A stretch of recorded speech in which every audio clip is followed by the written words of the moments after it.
Hello, everyone. My name is Joseph Sarkis. I'm a faculty member at the Worcester Polytechnic Institute in the WPI Business School. And my area of work and research over the years has been in supply chain management, sustainability, performance measurement, and technology management, as an example. I'm giving this talk as a lecture, part of a lecture series for IESGA, the Global ESG Lecture Series from 2021.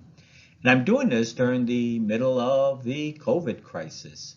And the topic of my talk will be integrating ESG performance measurement for sustainable supply chain using blockchain technology. Although I have sustainable supply chains and blockchain technology in the title, realistically, I'm also going to touch upon other digital technologies as well as general supply chain issues.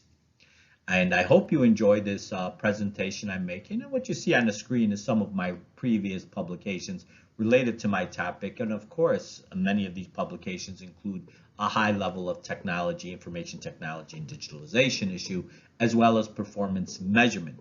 We'll come back to some of these later when we discuss the relationship with ES&G as well. So this is the agenda of my talk.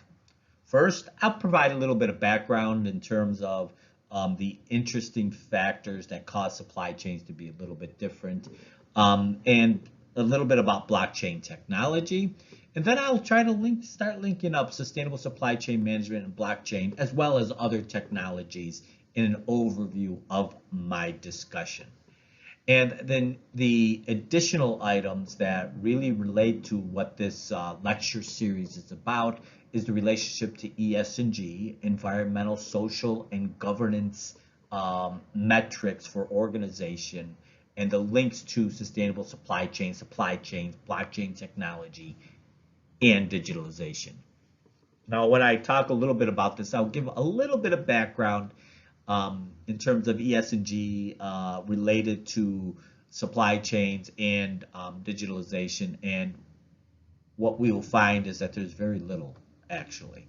But I'll give you some potential insights based on my background, deeper background in these other areas, and its linkage to ES&G, specifically from a performance measurement perspective.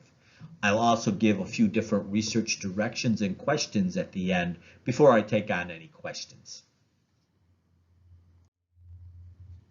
So a little brief background on the introduction. Modern supply chains. Now, modern supply chains are becoming more complex. And as we've seen with the recent COVID crisis, they're very fragile in different ways, that because they are global, they are geographically disjointed. So if one portion of the supply chain breaks down, the resilience of the whole supply chain is called into question, for example. And this is part of the complexity, the various linkages that occur. There's lots of inefficient transactions, and this is why we have supply chain managers to make the transactions, and research as well, to make their transactions more efficient, cost savings, time, delivery, a number of metrics that are typically used for business perspective. There's also fraud and pilferage occurring throughout these supply chains, counterfeit items. Also, one of the things that we found, at least from the COVID and previous to the COVID, is that traceability is a critical issue, not only from a business perspective, from a broader sustainability perspective as well. You want to know that the products you're getting are real, are safe, are environmentally sound, for example. Also, there's a lot of cost involved in handling intermediaries because the complexity requires the intermediaries to make sure that there's a good way of managing the supply chain. So that's a very brief overview of supply chain management, the complexity structures. Now, to manage in this environment, you have information management concerns. A lot of the information technology that has been developed traditionally has relied on centralized systems, and usually systems that don't necessarily talk to each other by different vendors and so on. They require significant trust, especially when relying on one organization for these systems and for the data that's in these systems. There's also typically, because of the centralized nature, a single point of failure that can cause problems in the supply chain. Now, to address some of these issues in the more traditional information technology, new digitalization issues, Industry 4.0 topics, have a very broader, integrated, what I would consider multi-stakeholder technology perspective. And at the core of a lot of this is blockchain technology. And I also mentioned complementary technologies, which we'll touch upon in there. But blockchain will be the primary focus. And complementary technologies, the Internet of Things, cloud computing, which is sometimes interchanged with blockchain in different ways. You have the quantum computing as another example. So these new emergent technologies and digitalizations for supply chains as well as organizations are starting to emerge. So now let's go to blockchain technology. Well, first of all, blockchain technology first gained popularity as a platform. Many of you have heard of Bitcoin, the cyber currency that's been touted to replace the fiat currency, the traditional monies of nations. Of course, that's the promise, and that's still probably a long way off. Right now, it's a lot of speculation associated with that. But essentially, this is one definition. Blockchain technology is a centralized database of records or shared of all digital events that have been executed and shared among blockchain participating agents. That's the major type of definitions and most of what the researchers and practitioners understand blockchain. Although even that definition could be controversial, I will not go into different definitions and the controversies involved in it. I will provide one that we will work with. Now, some of the main characteristics and/or capabilities of blockchain would include various aspects that give them advantages. Now, each of these aspects may be completed by a regular digital technology, but the whole package is what really makes blockchain blockchain.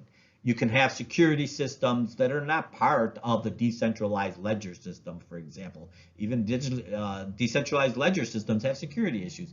But when you bring these all in, blockchain touts these as a package for the blockchain platform: decentralization, security, transparency, immutability, and smart execution. When we went through the literature, these are the major characteristics. Of course, I've also seen a number of other characteristics that have been included, but these are ones that seem to be common characteristics, and I'll stick with these, although other characteristics also do exist. So, in one of our papers, the paper down here, Sabari, Hosina, Sarkis, and Shen, which appeared in 2019, one of the earlier versions of the blockchain and supply chain papers that kind of set the stage for a significant amount of other work, we describe how a blockchain works. And essentially, a new transaction is requested with a new block, and that's part of the block, and the block is broadcasted to every node in a blockchain, and this is the decentralization characterization or capability of blockchain technology. Everybody sees it, and a majority of nodes through proof of work or stake of work or stake of process can vote and determine whether or not the transaction is valid. There's different ways of doing this, proof of ownership, proof of stake, whatever type of proof is necessary to do this. There's many, many evolving things, the whole area of research. But one of the clear things with the decentralization is everybody in the blockchain can see it. Then the block is added to a blockchain, and that's where the chain of blocks is being put together. There's also security. A copy of the ledger is made across all the members of the blockchain. So even if one group decides to change it, there's multiple copies of the ledger. So the security level becomes a little bit higher, because then they can say, look, our ledger says this, and your ledger has been changed or altered. Therefore, you have like consensus mechanisms to make sure that the data is, if it's changed in one ledger, doesn't necessarily change in other ledgers. Smart execution. Not all blockchains have smart execution and smart contracts. Some blockchains do. Is the verification of a process and adding new transactions. And there's a series of rules and steps in this process to make sure that these verifications exist. And some of these are automated to make sure that once these steps are carried out, then bingo, that data is made immutable. Now, we were talking about blockchains, and there's a broad spectrum of them, from open blockchains and public blockchains, like Bitcoin, for example, is a public-oriented blockchain system, to permissioned enterprise blockchains. And these permissioned enterprise blockchains may only be used by known entities who are part of a consortium or a group of blockchain users, such as supply chain network and their specific partners in there. So you can have a permissioned private one or a public one. We are probably going to go with the permissioned one, but there's even some controversy over whether a private or permissioned blockchain is truly a blockchain. Some purists say it's got to be public and it's got to have consensus and you got to have incentive systems, while others say, hey, look, we have the ideas here that can be applied in this situation. And some blockchain purists say, oh, what you're talking about when you're doing private or permissioned is a cloud computing. So there's a little variation, a little bit of controversy over the actual definition of a blockchain. But again, as I mentioned earlier, we'll go with our definition here as an initial one with the capabilities mentioned. So how does it fit within the supply chain perspective? And this kind of sets the stage again for later on. We talk about performance measures and so on. The aspect is, in the production context, transactions can highlight and detail at least 5 key product dimensions. This is how I've defined them. The nature of what you're doing, the activity, the product, the process, the quality of the system, how it is, how much, the quantity that's flowing through the system, whether it's transactions or whether it's individual products or whatever the quantity is that needs to be managed in these product dimensions or service dimensions as well, and ownership, who owns it at what time. And this is where the transactions and the ownership and the immutability all comes into play. And this is part of the supply chain. So broadly, a traditional supply chain, everybody has separate systems that talk to each other, usually a dyadic relationship. You have transportation. It's relatively a linear system. Once it gets sent to the next, there might be feedback, but it needs to go feedback through multiple systems and so on. Now, a blockchain-based supply chain, the circle is you have visibility everywhere and you have access to data in all these different areas simultaneously. You have smart contracts to organize it.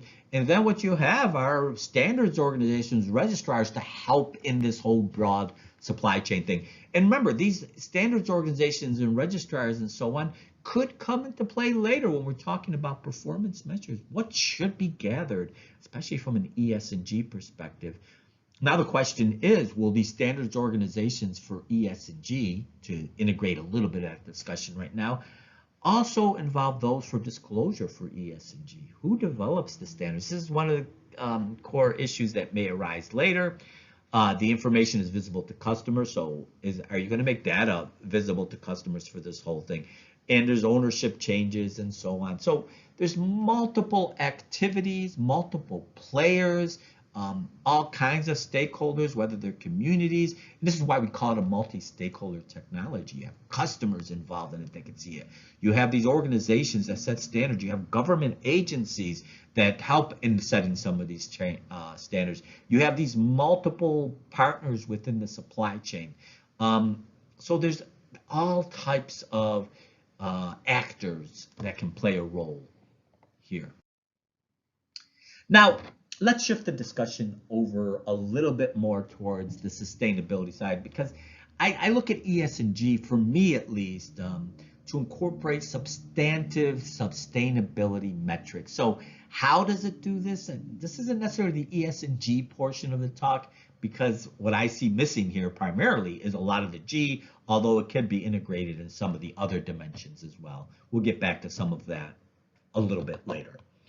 So sustainability, there's two major philosophies that exist. There's the interorganizational philosophy from the very famous Brundtland Commission's definition. That is future generations. Today's generation should not use up resources compromising future generations' ability to meet their needs. That's one definition of the sustainability. The other definition is the triple bottom line, which is very closely related to ES&G, economic, environmental, social, people, planet, and profits. That's the standard definitions, just in case somebody starts asking, well, what do you mean by sustainable? This is sustainable doesn't mean making sure your operations are running over a long time. It's more about the greening, environmental, social dimensions and aspects as well. And now I've also written a paper. This is by Hozida and Sarkis from 2018, related to where does the blockchain come into the sustainable supply chain, and what aspects are supported, can be supported with blockchain technology. And as we go through this process here, you'll see it's an upstream, downstream process. You have vendors, you have purchasing activities, production activities, outbound logistics. This is a standard supply chain context. But what I'll show here, and also closing the loop, I shouldn't forget that as well, the reverse logistics and closing the loop aspect of the diagram, that makes it more sustainable. And this is part of what the circular economy, which is another topic that I can talk about as well, which we won't go into detail, really gets into as well. So what we have here is this supply chain model, which I'll show from and discuss from a sustainability perspective, but also show where some blockchains can be involved. And please do notice that a lot of these are areas where performance measures, metrics, can be used to monitor the situation, because a lot of what's going on with the blockchain is metrics development, and ES&G metrics, of course, can also exist. This is typically one organization, although there's multiple organizations in that could occur in any one of these steps here. But this is just the general, what I would consider, supply chain model. So let's go through this. Now, if we were to go through this, we would see when we look at some of the upstream stuff, this is some of the activities that the blockchain can control. You could track suppliers' historical sustainability performance. This is an important aspect of ES&G. Supplier performance, supplier management are dimensions that are critical to ES&G. Some that I've seen had to do with the carbon emissions, scope 1, scope 2, scope 3 type carbon emissions. These can be captured and be more accurately developed using blockchain technology. There is the reliability, immutability issues, and that's only one example. It also offers characteristics, as we mentioned, the removal of intermediaries to simplify the process. There's positive and negative ES&G type situations there. Supplier development, do they help suppliers, especially small suppliers? So it's not only a social, it's not only a business aspect, but could be a social aspect, especially vulnerable suppliers. Where are there vulnerable suppliers in the upstream, and managing that? So, for example, there might be measures concerning, well, how do they help vulnerable suppliers? Now, these are measures that may or may not exist in ES&G, and this is one of the problems with the ES&G, but these metrics could be determined and validated using the blockchain, gathered, and so on. Remember the how, what, why of blockchain technology can do a lot of this stuff when brought into play. And a lot of this, of course, is going to be fed by other technology, which we'll get into very briefly later. Audit and performance and measure performance of supplier development programs is a big issue. So there, of course, how well do they actually do should be a disclosure element in ES&G. Now, of course, there's many more items here. I can't go through every single one. That'll go over my allotted time. So we'll move a little bit quickly through some of these. warehousing, delivery of goods, incentivizing safe behavior in delivery goods. This is the business ethics aspect of this. So safety could be a measure that could be captured. How well are you performing throughout your supply chain? And sustainability, of course, has social issues. And safety is a big social issue, but it's also a governance consideration as well. So this could be a performance metric in the governance area. There's also multiple systems that currently exist. We have ISO 14000, we have life cycle analysis. Linking these with blockchain is another aspect of gathering performance and validating the performance, which can be used for ESG metrics. Verify sustainability performance of transportation issues, and these are more like carbon emissions type things, but you also have safety issues, road safety, community safety, noise pollution. If whatever metrics are being gathered to determine how effective your supply chain and the organization is in these activities is important to ESG. We also say circular economy, as we mentioned, this is part of the reverse closing the loop. Can you trace location of materials and authenticate factors? Because some of the metrics that I've seen in ESG things are recycling based.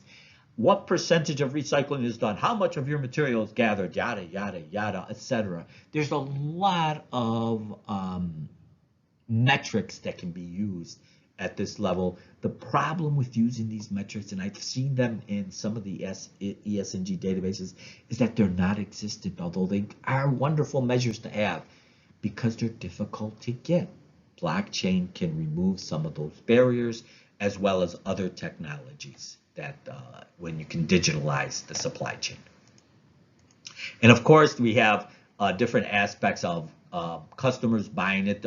If you have ethical products and responsibility, these can be managed. But also, this is the other aspect of the blockchain that's not necessarily ESG related, but you can incentivize customers for buying sustainable products. So how many of your customers actually buy your sustainable products versus other products could be a great measure. If you can incentivize it, you can determine and provide how well you're doing. ESG metrics shouldn't just be about looking at the company and disclosing them, but helping companies improve themselves. This is true for all performance measures as well. And of course, energy is a big issue throughout the supply chain, energy usage, etc. Whether it's renewable energy, these again are different metrics that organizations can use. And finally, waste management is part of the circular economy. Waste reduction, how much waste is generated, where is it generated, who's using it. All of these aspects can be measured as well, and actually occur right now in like percentage recycled and so on, and the waste, how much of it is being recycled, are potential measures that can be captured in this situation and validated. Now, as I have been mentioning, as I've talked here, that blockchain is one of the digital platform technologies. There's many emergent ones. I use the term Industry 4.0, which has mixed cyber situations, human cyber physical situations is what I meant. You have things like quantum computing, the Internet of Things. I kind of put them on this graphic here. This is the source from another paper that we wrote that we've used to investigate these aspects. And notice here at the very top of this table are the different upstream, as I've mentioned, internal organizational activities, downstream supply chain management, closing the loop activities. These could all be categories within ESG. And I show here what the Internet of Things can do. And the Internet of Things is very valuable because it fits perfectly with the blockchain, both as a use and as a device to gather information, to monitor information, even probably to manipulate and do some decisions wherever you are in the world. And I've seen many types of things, many types of activities that integrate the Internet of Things with blockchain technology. And because you could use these smartphones and other devices to actually do consensus, public consensus. Crowdsourcing might be one way of doing this. And part of the crowdsourcing is you can gather data that way as well. This is, again, part of the validity and multi-stakeholder technological digitalization aspects that are important for these technologies. I list an emergent one here in quantum computing. And the reason why quantum computing is really interesting is because of the number of transactions, the variety of transactions, both in the supply chain and across organizations, even within organizations, takes a lot of time, and there's scalability concerns and how quickly things can be done. Quantum computing has changed the game by making transactions super efficient. Whether you use smart contracts, algorithms, big data, all of these things come into play as a type of technology or analytics that are useful. And quantum computing makes even a laptop computer faster than any supercomputer that ever existed. That is the promise. It's currently under development, but it's a technology you should be paying attention to as a digitalization technology because of the capability of processing speed. Now let's move over to ESG a little more specifically and focused in on this topic. This is from an article. I started looking up, ESG data. How do you measure data? What do you do with the data, the digitalization, and trying to figure out exactly how much has been done with digitalization and blockchain technology and ESG. And not surprisingly, since I've been working in this area for a while, there's been very few that have focused on ESG specifically, but still, even when you expand that to general performance measures, the role of performance measurement in digitalization and supply chains and organization it's still relatively sparse. And we even had a special issue on this topic of performance measurement and digitalization. And the idea that ESG exists as a set of performance metrics is there, but there's also lots of problems with it. So let's go over the problems. And this is just a review article related to things that are problematic with ESG. There's a variety and consistency of data and measures and how companies report them. We have seen that. I've already mentioned that seeing this ESG database that has these metrics, and they keep adding metrics, and some metrics aren't even gathered. They just add them on because it looks good in the system without them having it in the system. There's a lack of transparency among the data providers. There's, for example, this is a concern of who creates them. Where do they get the data? Is there a validation? So again, these first two items, as we see as major concerns, can be addressed with digitalization technologies. There's differences in how to go about filling in the gaps, how to go about addressing these concerns, and the validation comes into play. Reliability, transparency, sourcing, traceability. Notice the terms that are being used. And I saw this and I said, oh, gee, look at all these. Blockchain is supposedly supporting a lot of these. So the discrepancies also, the validity, the variety. Now, if you have a standardization, if you have evaluation, comparison, public comparison, even a discussion going back and forth, you can actually narrow down the consistency issues with these ESG metrics. Of course, then you have all these proprietary companies saying, oh, ours is better than theirs. You have to differentiate in this market. So there's an issue, of course. There's issues with any recommendations that we would make here or anywhere else. So this is, again, going back and summarizing some of the stuff that I have already spoken about related to environmental, social goals, and so on. These are more standard sustainability metrics. Notice here that in the supply chain area, G is not really as discussed as much in the ESG framework. G is a separate thing where it's an organizational type of management and so on, not necessarily contributing to the betterment of society, but to manage that betterment type of thing. Although, depending on how your definition is, G could be very different depending on the database, the definition that you use, and so on. So here we have different performance metrics. We have different instruments that we use as well. Life cycle analysis, eco audits for environmental, social life cycle, social audits, social benchmarking, of course, the economic factors are there. Some of the concepts from a broader supply chain perspective, design for the environment is critical for designing environmentally sound supply chains. For example, the SCORE framework is in a professional society's supply chain operations reference model framework, which has a number of steps, some of the steps that we've covered in our previous introduction in supply chain. You have the different systems, social management systems, different standards. ISO has different standards.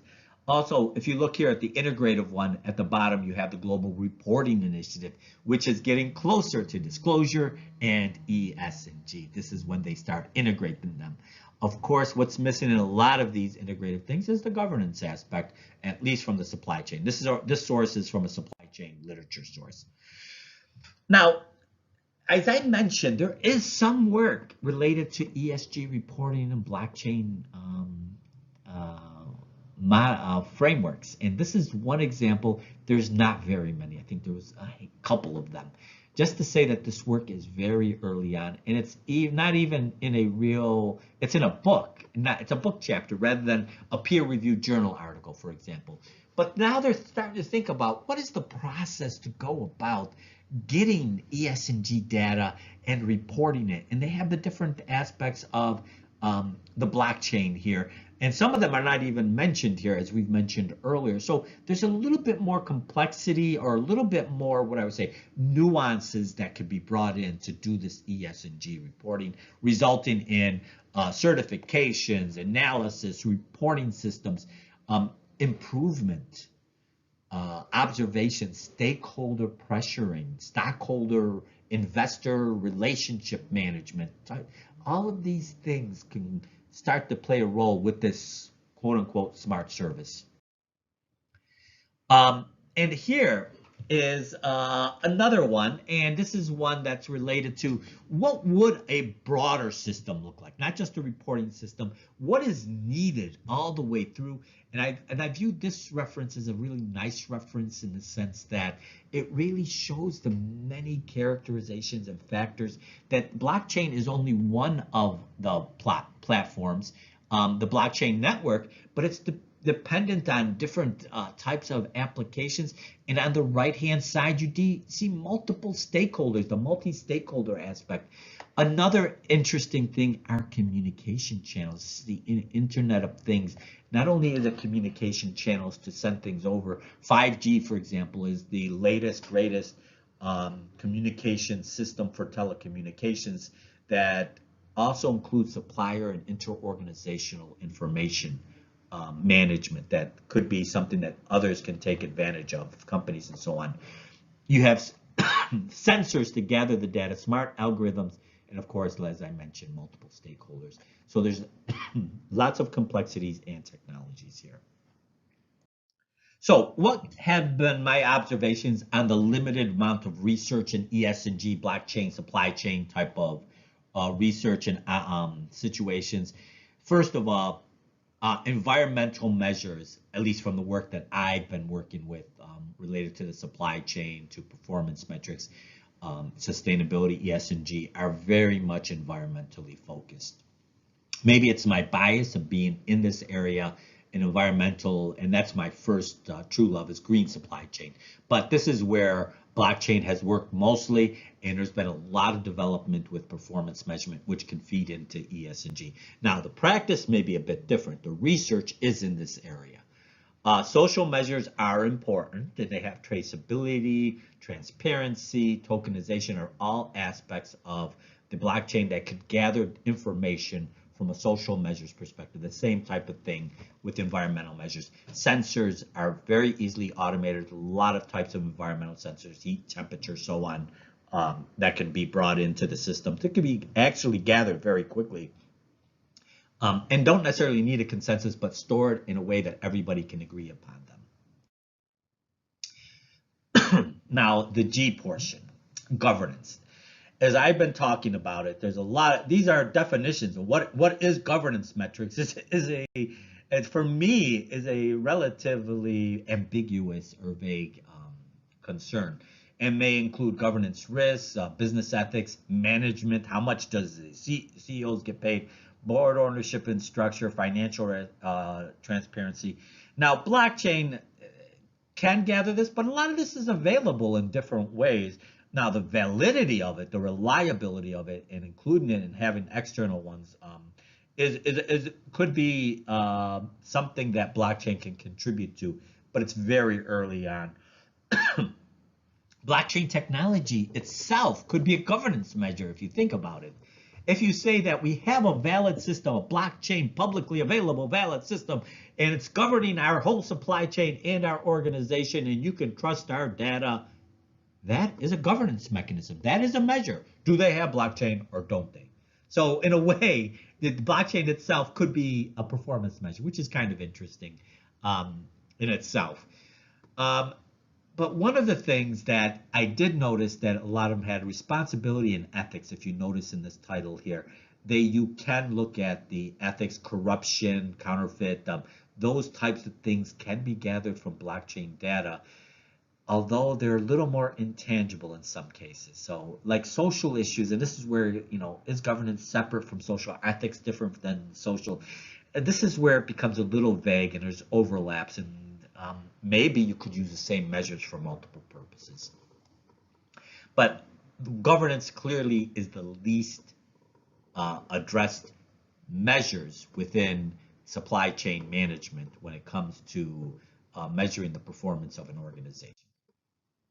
Okay, I also found quickly to summarize some of these things, some practice issues. There's different organizations that are starting to look at how you go about developing ESG. And this is very recent, like April or the summer of this past year, they're starting to do this. So ESG is starting very early on. There's a lot of work to be done. There's an integrated platform that can be used and can be completely about ESG, a blockchain platform for all ESG.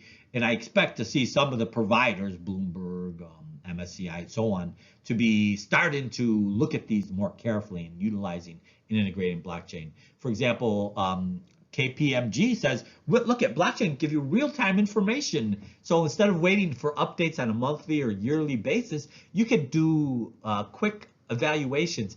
And I put here last thing, the due diligence issue in Europe, because in Europe, it is in some areas, France and even Germany have passed laws that say you are responsible for your whole supply chain.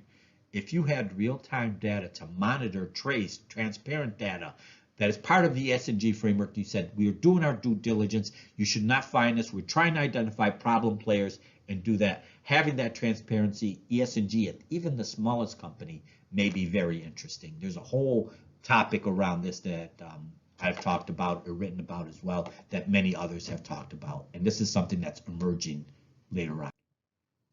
So some research questions. Again, I only have a couple minutes left here. Will ESG benefit from blockchain? What aspects can of the blockchain are most valuable? Can blockchain standardize ESG? So what happens at a standardization level? Are some of these problems that have identified earlier going to be addressed? Will ESG be more trusted or less trusted with blockchain? Can it be manipulable? And what will the blockchain ESG providers do when standardization does come into play? Which measures will predominate? And I'm mentioning social and environmental measures are going to be better. Can sensors, more objective sensors, help some measures while others may not be as easily done? Will those predominate even though they may not be important? What about proof of stake, proof of work, consensus? How do you develop these mechanisms to prove that ESG is done? Will there be industry differences, regional differences, product service differences in ESG? Is it going to be just a corporation? Is it going to be supply chains? How do you go about doing that in this environment? So, in summary, there's significant potential for blockchain and sustainable supply chain performance. The potential can expand into ESG and include significant supply chain aspects, as we talked about. The blockchain application is still in its infancy, especially with supply chain sustainability, add additional complexities that keep it in its infancy, and research is needed there. And there are significant research questions that exist. I only touched barely upon some of them. So these are issues we go more depth and more discussion. I look forward to your questions. So thank you very much.